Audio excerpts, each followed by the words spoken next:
On va parler du management néonatal des ventricules uniques, un sujet vaste, relativement complexe,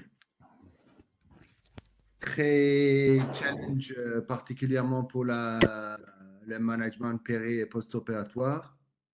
Donc, c'est un long cours. Je vais des fois sauter, aller vite, mais pour faire rapidement le tour avec mes impressions personnelles.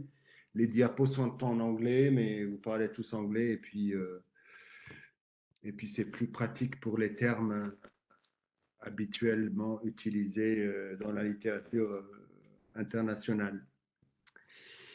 Donc, tout le monde connaît Monsieur Fontan maintenant. Il a initié une solution physiologique chirurgicale au ventricule unique qui a fait son chemin maintenant depuis 50 ans et qui est devenu relativement standardisé pour l'extrême majorité des cas. Reste effectivement beaucoup de discussions, notamment dans la prise en charge néonatale des cardiopathies congénitales à ventricule unique, notamment l'hypoplasie du cœur gauche. L'évolution spontanée est défavorable. Ça, c'est une classification très fondamentale parce que ça met, ça met en évidence bien les groupes des patients qui ont une cardiopathie à ventricule unique anatomiquement et ou managementalement. Donc, c'est les ventricules uniques à double entrée, ventricule unique avec hypoplasie ou atrésie d'une connexion mitrale ou tricuspide, et puis ventricule unique à double connexion atrioventriculaire. Excusez-moi, c'est possible de partager votre écran, s'il vous plaît? Ah, désolé. Désolé. On a commencé. Vous voyez rien? Non. Grosse erreur de ma part. J'ai oublié. C'est bon? Oui, c'est bon.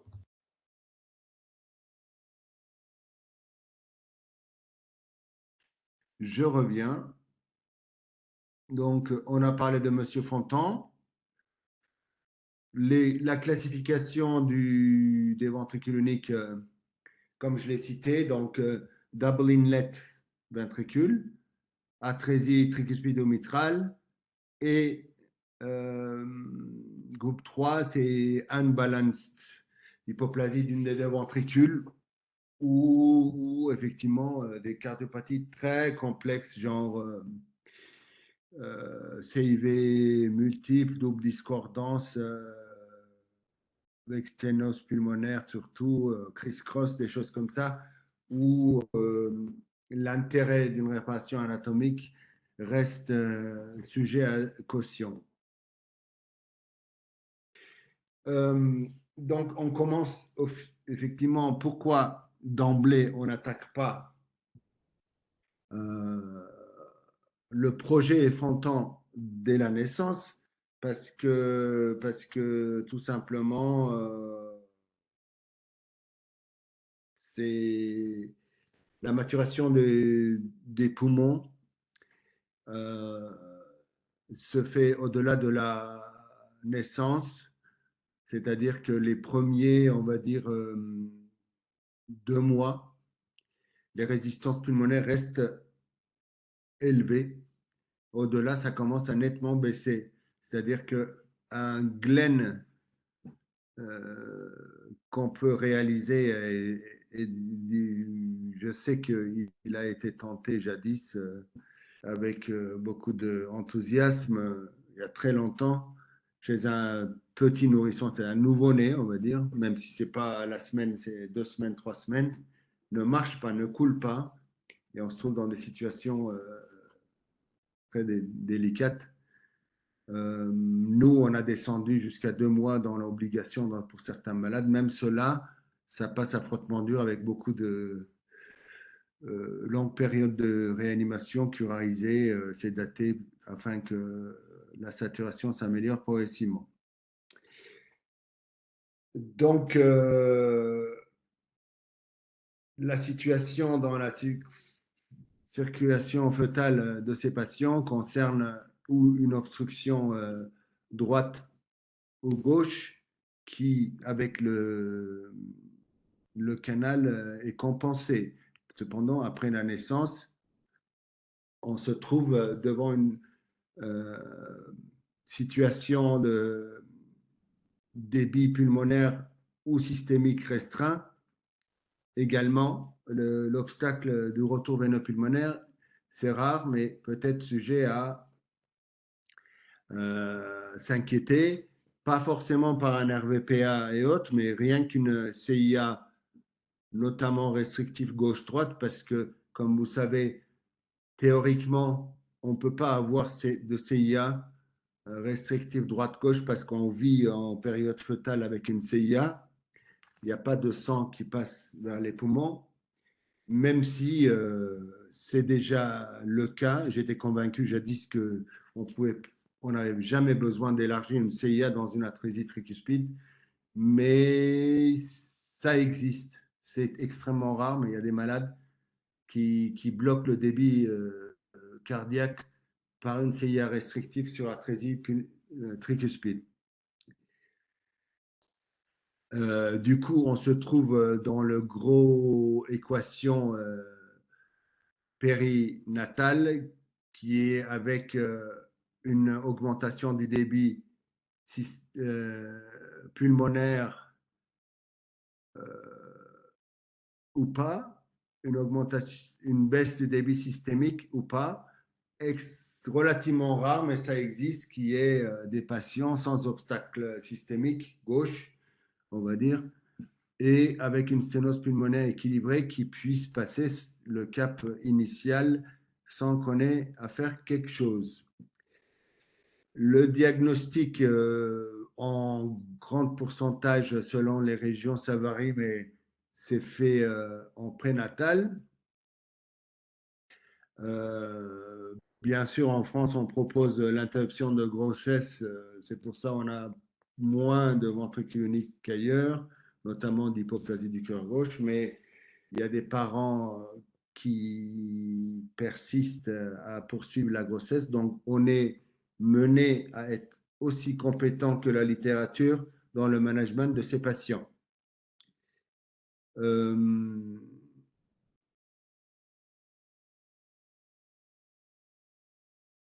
Échocardiographie, c'est l'examen clé. C'est rare qu'on ait besoin de faire autre chose pour ces patients.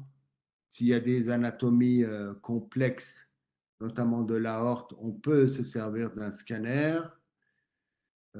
Également pour les veines pulmonaires, s'il y a une difficulté à identifier le caractère d'anatomie veineuse pulmonaire ou ne pas voir à l'écho. Et puis, angio non interventionnel, c'est quasiment jamais on est tenu à en faire. Donc, c'est la situation des vases communicantes, c'est-à-dire que le cœur marche en même temps, quel que soit le ventricule qui participe au débit, droite, gauche ou les deux. Le cœur marche en même temps pour les poumons et pour la circulation systémique. Donc, le fameux coefficient QPQS prend sa place et par définition, c'est une situation où le débit cardiaque, la fonction cardiaque est surexploitée. Comme vous voyez, on a une augmentation, dès qu'il y a une saturation dans les 80%, on a une augmentation significative avec un QPQS important du charge ventriculaire, ce qui fait qu'on a on est devant un tableau d'insuffisance cardiaque sur lequel il faut remédier. Ça peut être toléré pendant quelques jours et semaines peut-être à cause des résistances pulmonaires qui ne sont pas encore normalisées, mais au-delà d'une semaine, 15 jours, ça commence à tirer et la tolérance clinique devient de moins en moins valable. Tout ça, c'est des traitements qu'on utilise. Effectivement, il est rare qu'on soit mené à intuber ces malades s'il n'y a pas de gag. Et c'est surtout, il faut essayer d'intuber parce que la sédation et la ventilation artificielle, c'est la pire chose dans cette situation de QPQS élevé. Et obstacle, qu'il soit gauche ou droite, l'idéal, c'est un malade qui est réveillé dans sa chambre et qui mange en attendant qu'on programme sa chirurgie. Effectivement, il ne faut pas trop traîner pour un certain nombre de situations. Pareil pour les inotropes, il ne faut pas avoir la main légère. Ce n'est pas des cœurs malades, c'est des situations hémodynamiques. Donc, voilà, la prostaglandine est si nécessaire et c'est tout. Alors, effectivement, dans les situations d'intolérance, la chirurgie, ce n'est pas forcément la meilleure solution parce que ça ne donne pas forcément la chance aux patients qui peuvent être stabilisés et se trouver dans une situation plus favorable à avoir un résultat chirurgical euh, meilleur. Donc, qu'est-ce qu'on fait? On a un malade qui est bleu ou rose, défaillant ou pas. Le but de la gestion néonatale d'un ventricule unique, toutes formes confondues, est obtenir une circulation systémique sans obstacle, c'est-à-dire que remplacer le canal artériel qui assure ça dans un premier temps par une technique chirurgicale qui soit cure de coartation ou Norwood ou autre chose, ou stent. Ensuite, contrôler le débit pulmonaire afin de préserver les pressions pulmonaires et traiter la défaillance cardiaque en ajustant le QPQS, tout en sachant que ce chirurgie va concerner les premiers 3 à 6 mois au moins.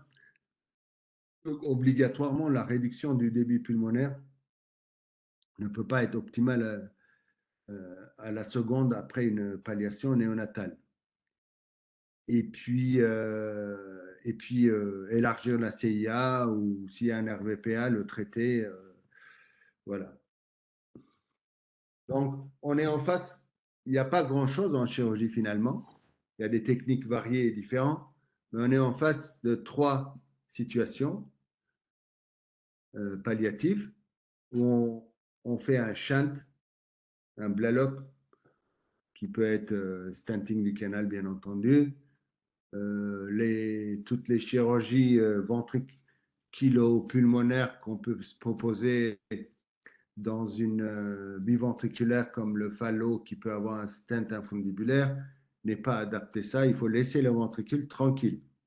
Cerclage pulmonaire que vous connaissez tous. Et puis, Norwood est assimilé, c'est-à-dire que pour les patients qui ont une obstruction gauche, on utilise la sortie valvulaire pulmonaire comme sortie ventriculaire systémique.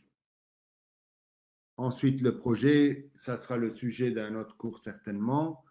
Le parcours Fontan univentriculaire, souvent en 2 temps, jusqu'à ces complications potentielles à l'âge adulte tardif. Un shunt a été initialement conçu par l'anastomose directe il y avait effectivement mérite à citer qu'avopulmonaire initial était conçu pour palliation de la cyanose du nourrisson avec anastomose directe de la veine cave à l'artère pulmonaire droite jadis. Ça n'a plus sa place comme palliation néonatale en tout cas. Donc on a le Blaloc initialement conçu par anastomose directe de la sous-clavière à l'artère pulmonaire qui est remplacé dans les années 70 par un Gore-Tex, souvent à droite, des fois à gauche, selon l'anatomie de l'arche aortique, ça peut changer, souvent sans CEC et des fois obligatoirement sous CEC. Quand on est ductodépendant et on n'a pas un endroit raisonnable à atterrir, ou bien qu'on veut faire une plastie d'une branche et qu'on ne peut pas faire sans l'aide d'une CEC. Donc, techniquement, c'est assez simple, hein, vous en avez vu ou entendu au moins.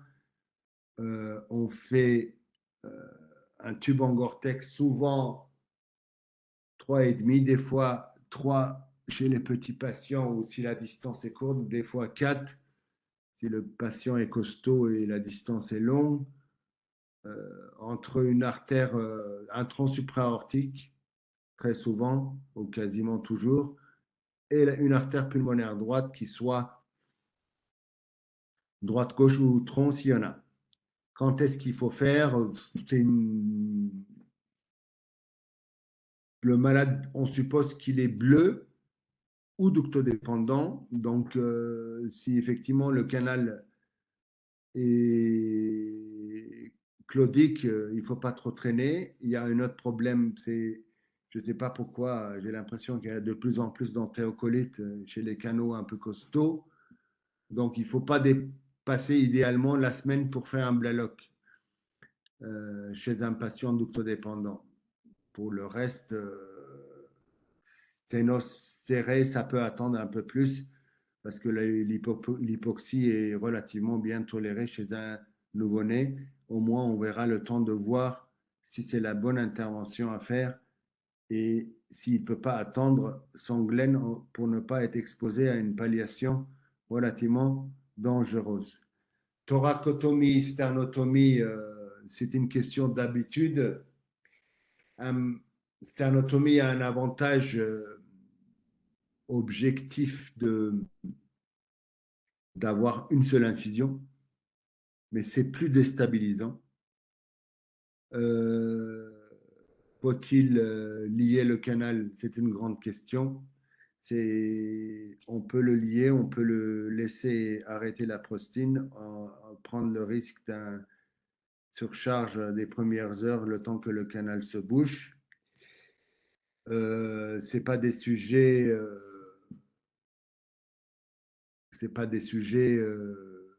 on va dire, où il y a un consensus général. Quelle artère pulmonaire? Chez nous, le modèle standard, c'est sternotomie, Blaloc droit sur aorte à gauche, bien sûr, Blaloc 3 par sternotomie sans CEC, et souvent avec la non-ligature du canal s'il est ductodépendant. La taille, on a parlé. On est dans une situation de tenir quelques mois jusqu'au glen. Du coup, ça ne sert à rien de mettre des Blaloc trop généreux. Le patient, la saturation dont il a besoin, c'est 80. Après, trop petit, c'est trop plus dangereux à être bouché au moindre couac.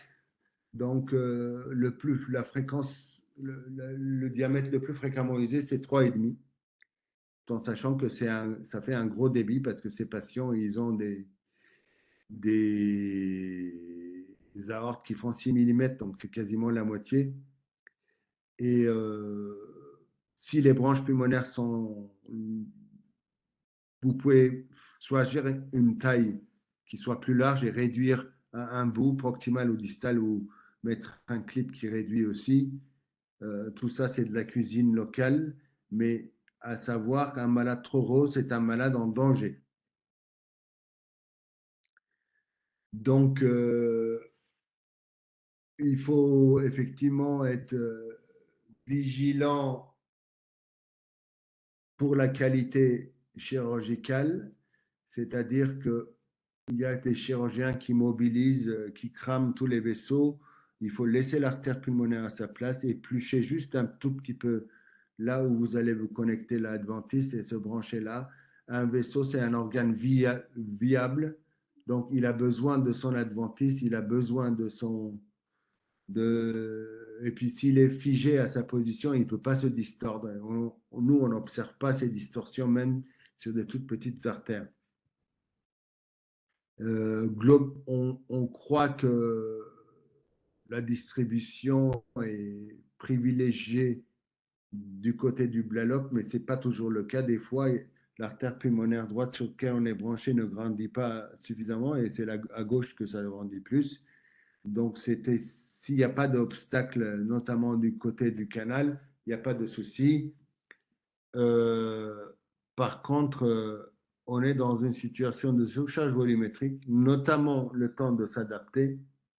Donc, il faut être très vigilant dans les premières 24 heures pour plusieurs raisons, parce qu'il y a une surcharge volumique, il y a un vol coronaire et les valves potentiellement qui ne sont pas optimalement fonctionnelles peuvent aggraver leur fuite.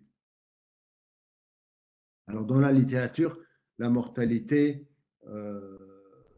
atteint les 10%.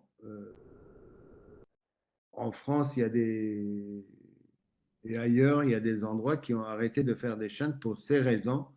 Et ils ont préféré des palliations autres, notamment ouverture VDAP ou tube VDAP, surtout dans les contextes biventriculaires, à cause de ça, parce que il y avait des mortalités qui atteignent 20%. C'est un problème important où il faut que l'anesthésie et la réanimation soient et des principes adaptés à ce genre de situation concernant ces malades. Notamment, ce qui compte, c'est la pression de perfusion coronaire, c'est-à-dire que ces patients, si vous les mettez sous vasodilatateur, déjà il y a un vol coronaire avec 35-40 de moyenne, le malade est sujet à se désamorcer, voire de boucher son blaloc aux premières aspirations. Pour le cerclage pulmonaire, donc c'est des poumons, des perfusions pulmonaires non protégées. Donc on est dans un contexte QPQS très élevé qui augmente de jour en jour après la naissance. C'est une intervention relativement, on va dire, simple dans le contexte, c'est-à-dire on met une ficelle autour de l'artère pulmonaire. Mais il ne sera jamais, on va dire, il sera ou trop cerclé ou pas assez. Alors, comme on est dans un contexte de ventricule unique, mieux vaut trop que pas assez parce qu'on conditionne toute la stratégie univentriculaire qui va suivre. Et si le patient n'est pas assez cerclé, il est rose et qu'il a un flux pulmonaire qui restera élevé, il risque de devenir un candidat à fond de temps suboptimal. Il y a une formule de Trössler canadien qui était de circonférence du cerclage doit être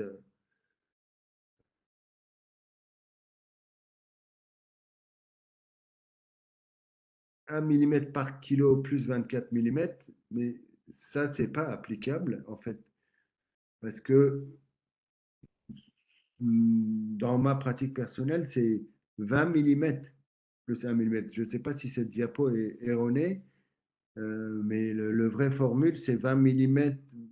Le vrai formule, c'est ça, mais ce qu'on applique, c'est effectivement l'épaisseur, la hauteur du cerclage de ses joues, mais c'est environ 23 mm, 24 mm pour un nourrisson nouveau-né.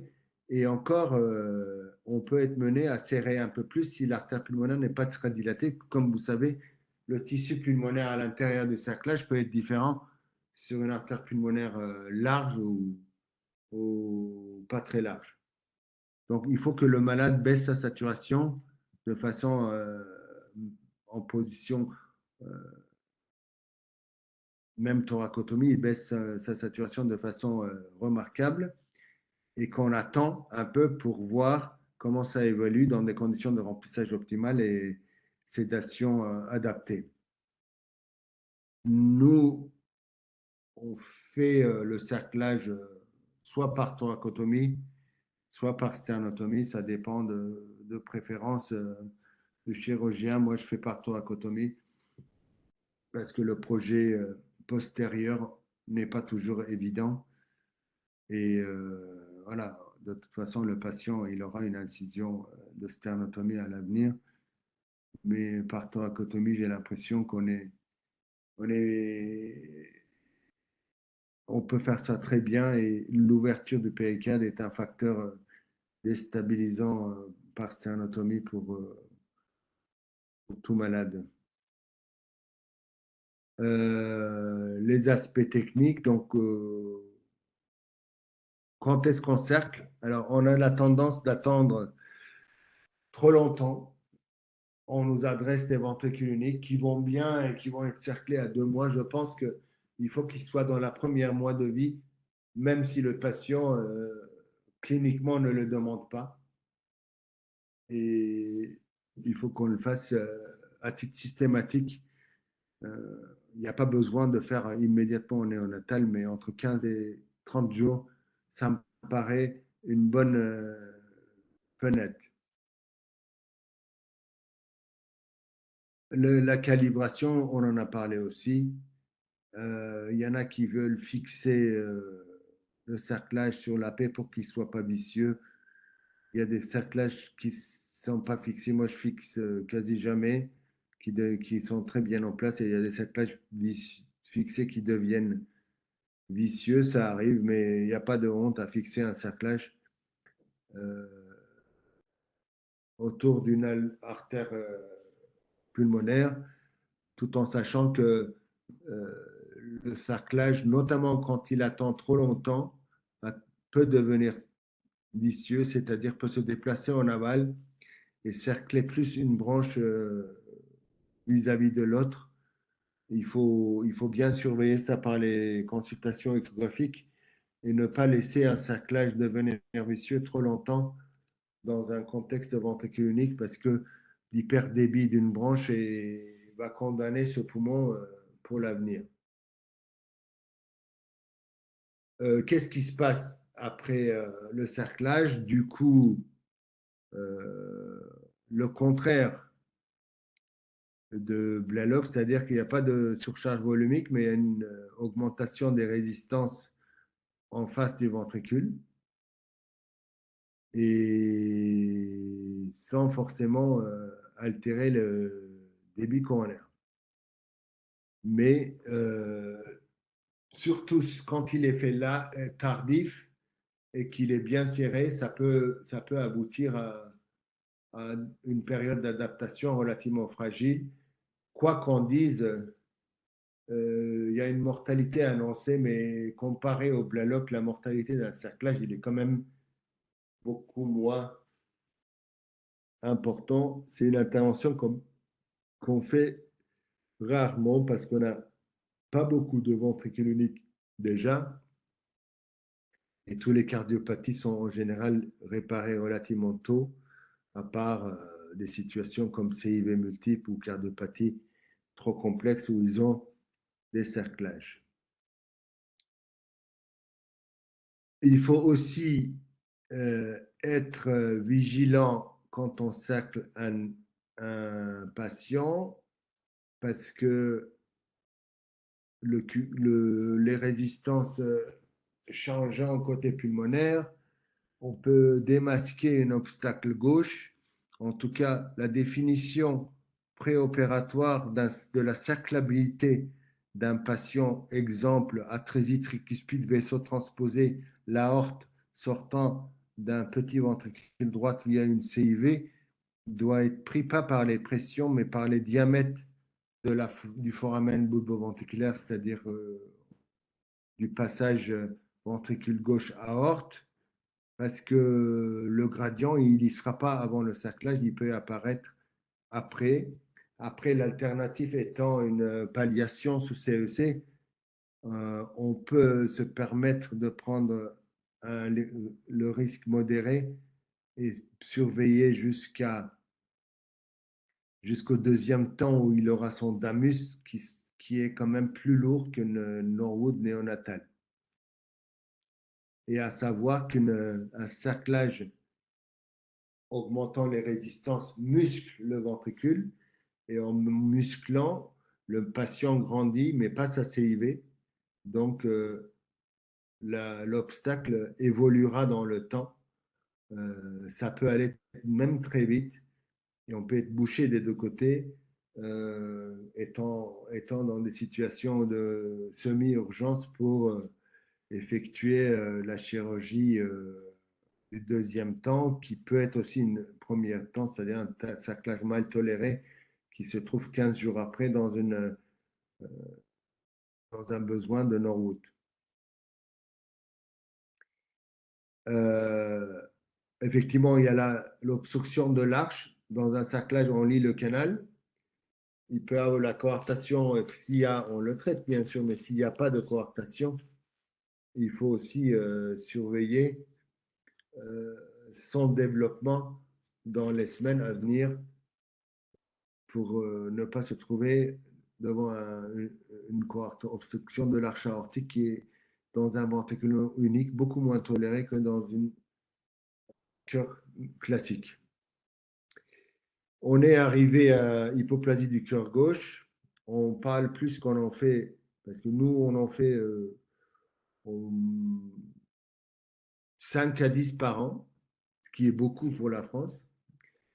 Et en maintenant des résultats tout à fait comparables au contexte américain où toutes sortes de chirurgies se fait.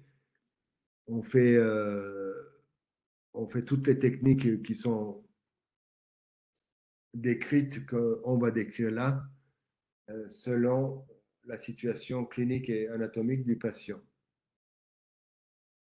Donc là, on est en face d'une hypoplasie du cœur gauche, atrésie ou sténose sévère de la mitrale, atrésie ou sténose sévère de l'aorte et ventricule droit qui assume le débit systémique via le canal et pulmonaire également. Le plus fréquent, c'est atrésie aortique et atrésie mitrale. Rarement le contexte VDDI ou CAV avec hypoplasie du cœur gauche et coartation. Les objectifs de la palliation, donc,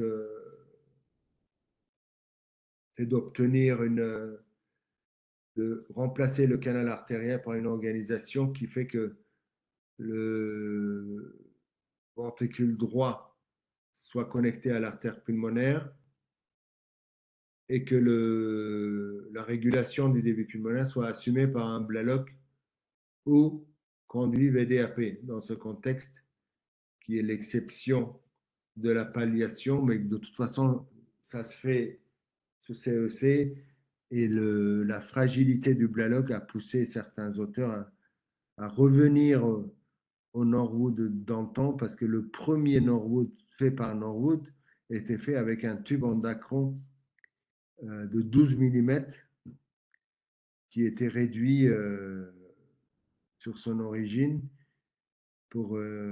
qui était valvé de coup par conséquent et qui était réduit sur son origine. Effectivement, il faut absolument élargir la CIA, ce qui est des fois intact même. Donc, la stratégie cardio-pulmonaire Et la suivante, maintenant, de plus en plus, c'est avant on faisait d'arrêt circulatoire, maintenant on canule ou on met un tube en Gore-Tex sur le TABC pour perfuser le TABC durant la chirurgie de l'arche, ce qui fait une perfusion régionale cérébrale, mais partielle du corps, parce que par les collatérales, tout le corps est perfusé à une petite débit avec une hypothermie qui varie selon les pratiques.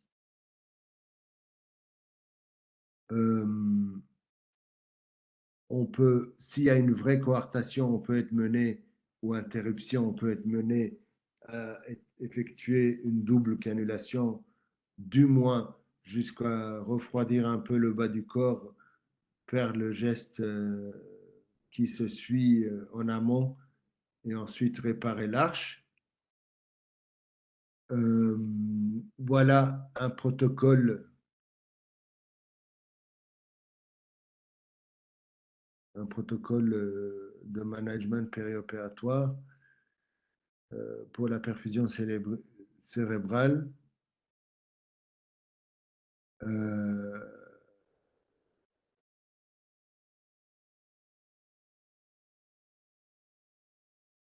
c'est appliqué dans l'extrême majorité des centres dans le monde actuellement. Nous, on refroidit moins, 28 degrés, on va dire. On refroidit juste le temps que la température rectale descend en dessous de 30 degrés. Ensuite, on répare l'arche. Comme vous savez, c'est la durée qui compte. La réparation d'une arche, voire le temps de ischémie myocardique chez un Norwood est de 30 à 40 minutes. Donc là-dedans, on interrompt la perfusion de l'arche une vingtaine de minutes. Certes, c'est un peu plus long qu'une cure de coartation qui dure 10 minutes au max, mais il n'y a pas de cœur battant. En échange, on est, on est froid. Donc, on ne refroidit pas trop. Le flux sélectif régional est un gros sujet à débat. C'est jamais trop et jamais assez, mais on essaye de ne pas trop monter la tension tout en maintenant le maximum de flux, c'est-à-dire 50 mm de mercure, maintenant le flux le plus haut possible avec l'anesthésie qui ajuste les résistances périphériques. Effectivement, on a un IRS phénoménal à ce stade.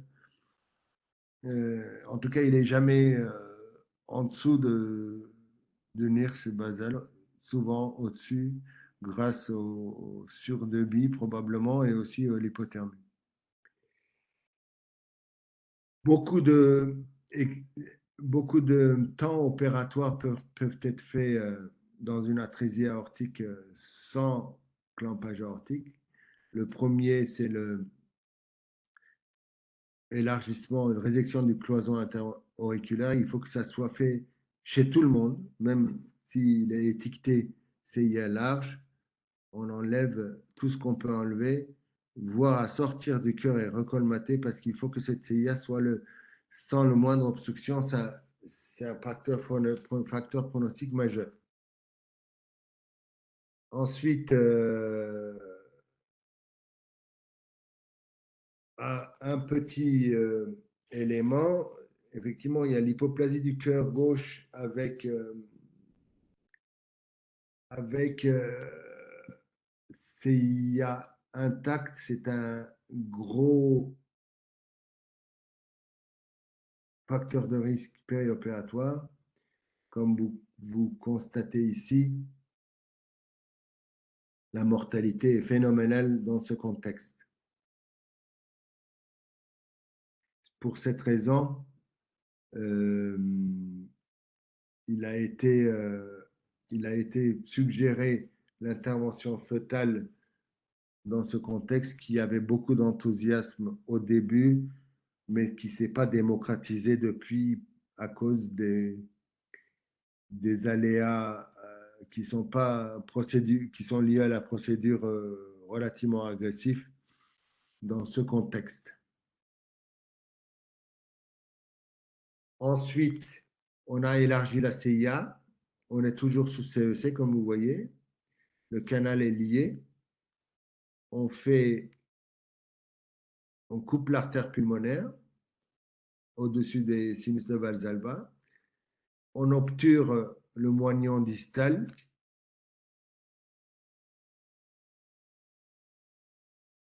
Ensuite, on reconstruit l'aorte, et on rétablit la circulation.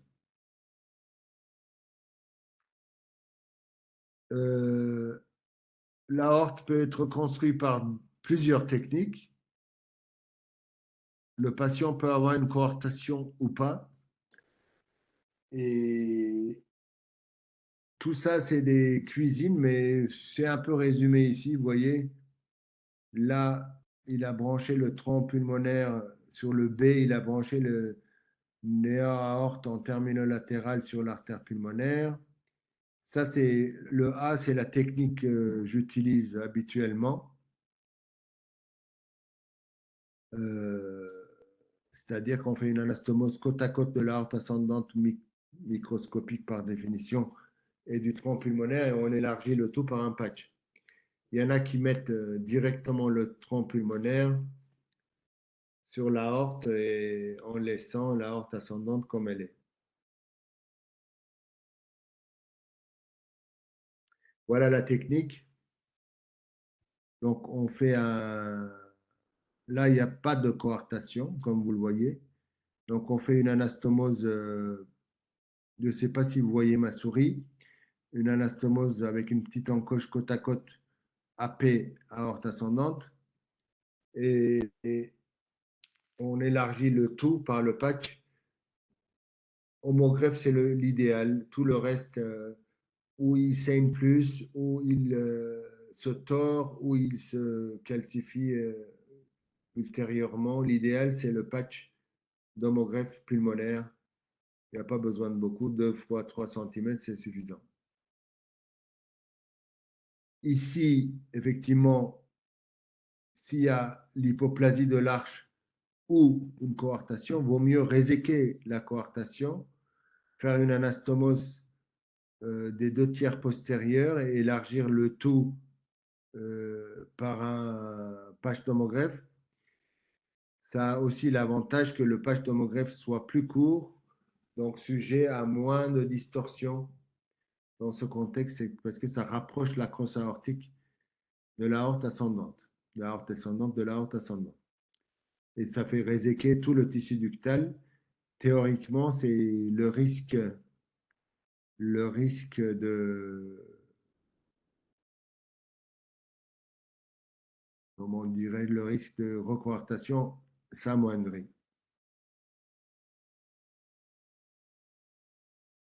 Comme vous voyez là, c'est le détail, parce que l'avis du patient en dépend, le détail de l'anastomose aorte ascendante, artère pulmonaire. C'est très important. Moi, je fais ça en bas à point séparé 8-0, une 5-6 sutures. Ensuite, même si vous ratez le virage avec l'homogreffe, c'est pas grave, les coronaires restent perfusés. Jadis, on a eu beaucoup de soucis parce qu'on ne savait pas faire. On mettait l'histoire de l'hypoplasie du cœur gauche en France, c'était une histoire ratée jusqu'au moment où on a standardisé les techniques parce que la nature est simple, la chirurgie est simple. Il faut simplifier les techniques et rendre répétitives et ne pas inventer tous les jours. Qu'est-ce qui se passe? Il y a un grand changement parce que le ventricule droit, là, on est dans un contexte Norwood classique avec Blalock droit. Du coup, le ventricule droit se trouve en fonction avec un port-charge qui est augmenté par rapport aux situations ductodépendantes, pourvu qu'il n'y ait pas d'obstruction résiduelle, et le volume, le surcharge volumique qui augmente parce qu'on est dans une situation néonatale avec un bléloc qui rajoute du travail, et pourvu qu'il n'y ait pas eu de fuite tricuspide ou fuite aortique, néo-aortique, c'est très important, c'est très mal toléré, bien entendu. Donc, c'est des malades fragiles, difficiles. On a cité les, les obstacles secondaires. C'est très important, c'est beaucoup moins bien toléré que dans le contexte biventriculaire. Ça casse tout de suite les ventricules, voire si le ventricule est d'un VU et altéré, qui est pas de, que vous ne voyez pas d'obstacle particulier, il faut quand même insister, voire faire un cathé pour en être sûr, parce que 10-20 mm de mercure peut fatiguer et rendre dysfonctionnel un ventricule unique. Un article là-dessus.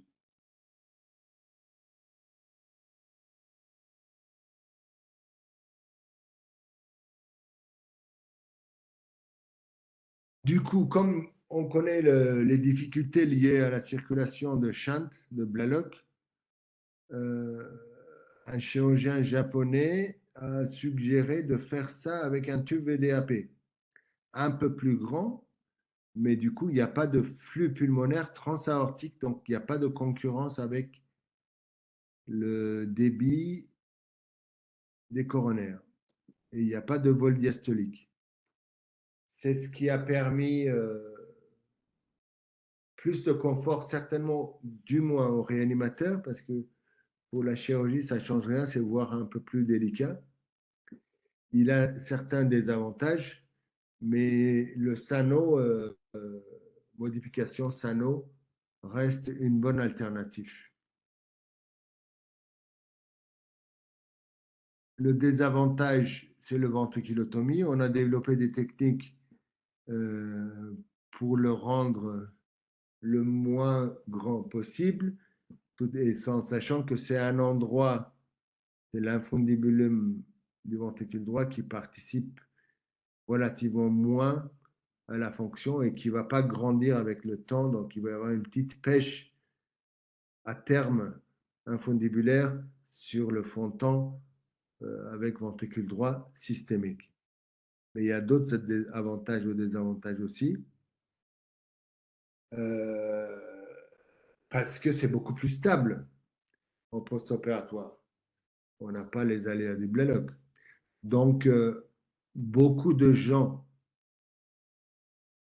de plus en plus, et sur des malades relativement compliqués, préfèrent de faire des Sano. Et le tube idéal, en supposant qu'il n'a pas d'obstruction à la sortie et à l'arrivée, c'est le tube en Gore-Tex de 5. Ici, une anastomose de Blalock. Ici, un tube VDAP situé à gauche. Moi aussi, je continue à mettre à droite. Ils ont commencé à mettre à droite. Mais nous, on n'a pas vécu la même expérience que les autres où les tubes VDAP posaient des problèmes de sténose des branches. Donc, maintenant, il y en a qui le mettent à droite et s'il y a une sténose à cet endroit, ça fait le siège du Glen. Lequel est le meilleur? On peut dire que le Sano est quand même moins lourd, plus stable et moins de potentiellement, parce qu'il n'y a pas de flux diastolique, donc un tube VDAP ne se bouge pas s'il n'y a pas de sténose. Et quand on compare dans les grosses séries, ce qui est un gros série celui-là, multicentrique, où il y a beaucoup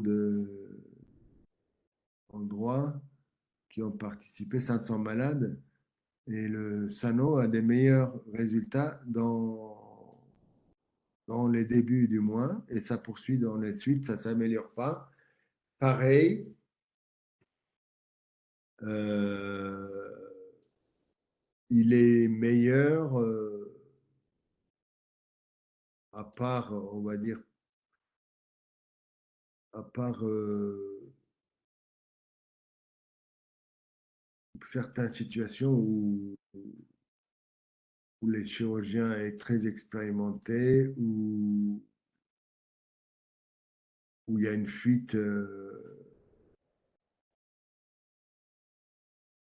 ne sais pas ce que c'est ça.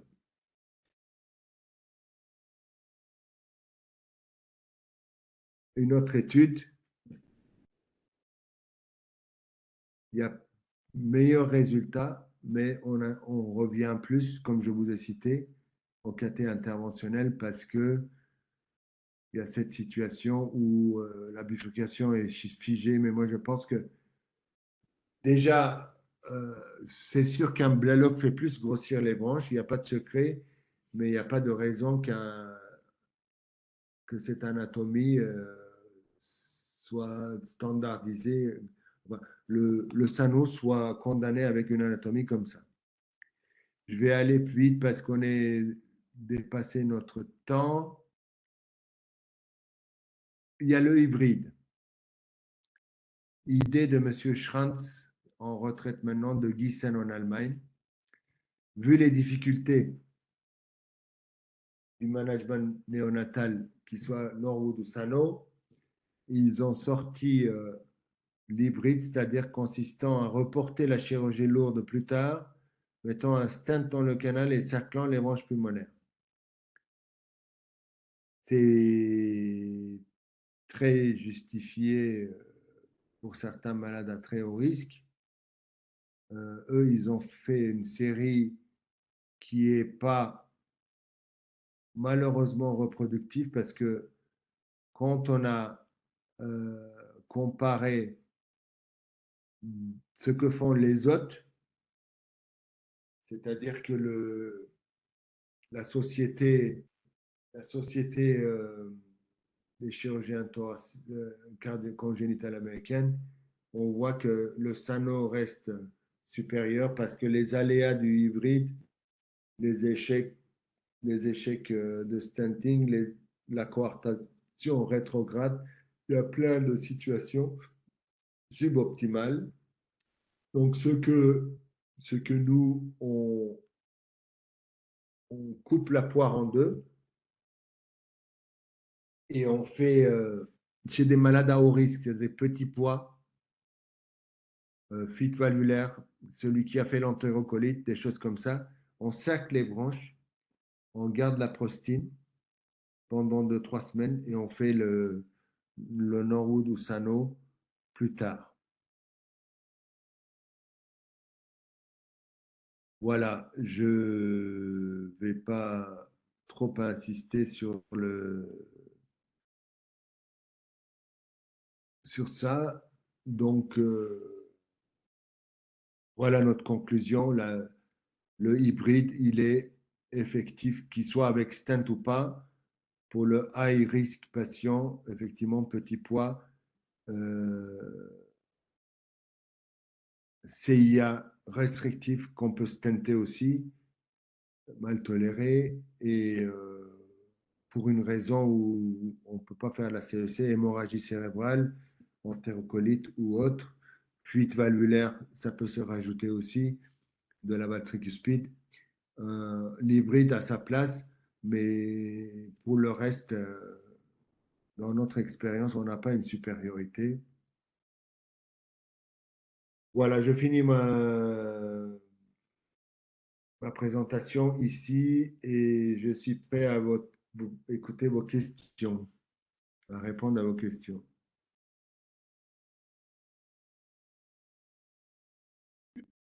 Merci beaucoup. Alors, je vois que vous avez une question dans le chat. Il y a Joseph qui veut savoir s'il faut régler une FiO2 type en PEROP pour juger de la saturation et de la bonne taille du cerclage.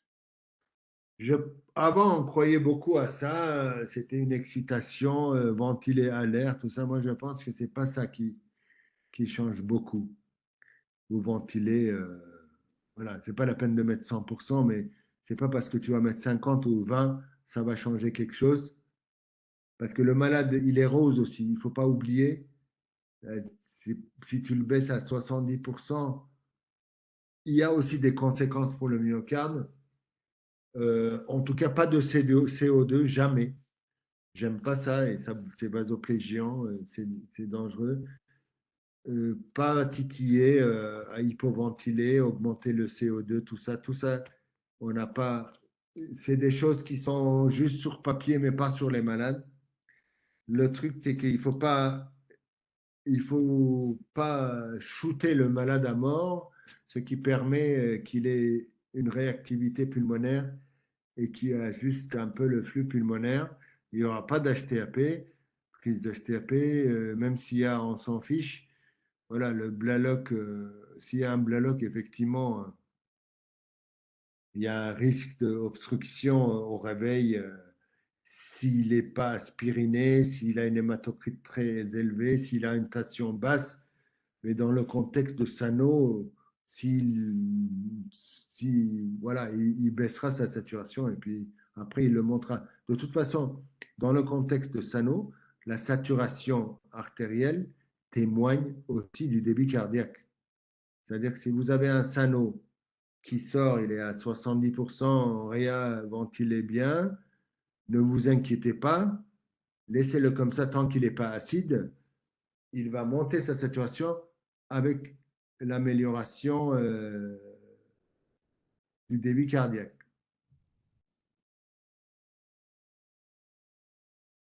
Vous avez une deuxième question. Pendant le cerclage, est-il commun de prendre les pressions pulmonaires? Excusez-moi, non, moi je Pendant prends le plus. cerclage, faut-il Oui, j'ai prendre les compris. pressions pulmonaires? Jadis, je prenais, on prenait ça. Je pense que on est dans une situation, des fois thoracotomie, un poumon est moins bien ventilé, il est anesthésié, il y a des conditions de remplissage. Vous voyez, les pressions pulmonaires d'un malade endormi, même au cathé, sont à peine valables, ainsi que les résistances. Comment voulez-vous baser dessus? Pour moi, l'idéal, bon, on a une repère, c'est le millimétrage, 23 mm. On met ça et ensuite on regarde la situation générale, clinique. Il faut que la tension monte, bien sûr. S'il bleuit un peu, et ensuite on attend, effectivement, il faut qu'il s'adapte, il faut qu'il soit suffisamment rempli.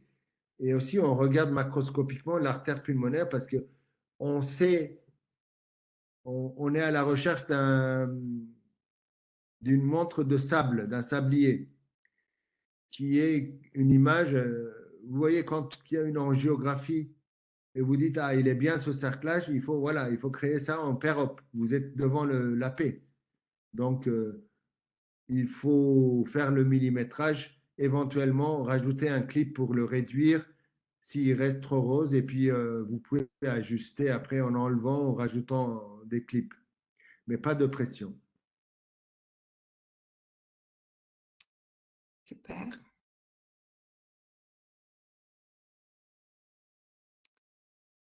Bon, vous êtes remercié pour la, pour la réponse. Et voilà, je ne vois pas d'autres questions. Moi, je Ok. pose une question. Oui. Euh, à votre avis, quelle est la mortalité acceptable d'une chirurgie, d'un programme d'hypoplasie du cœur gauche pour continuer ou arrêter en France? Mortalité hospitalière. Bon, bah, vous avez le Le chat chat. en bas à droite. Vous avez, voilà, ils vont répondre là.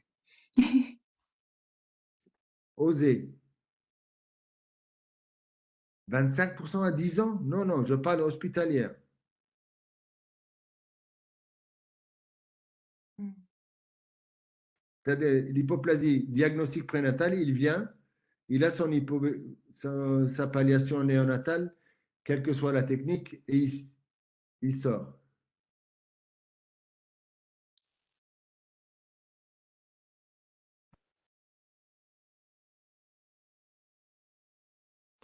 C'est un peu restrictif, 5%. Ça veut dire que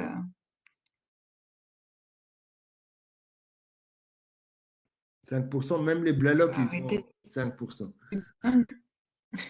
Oui.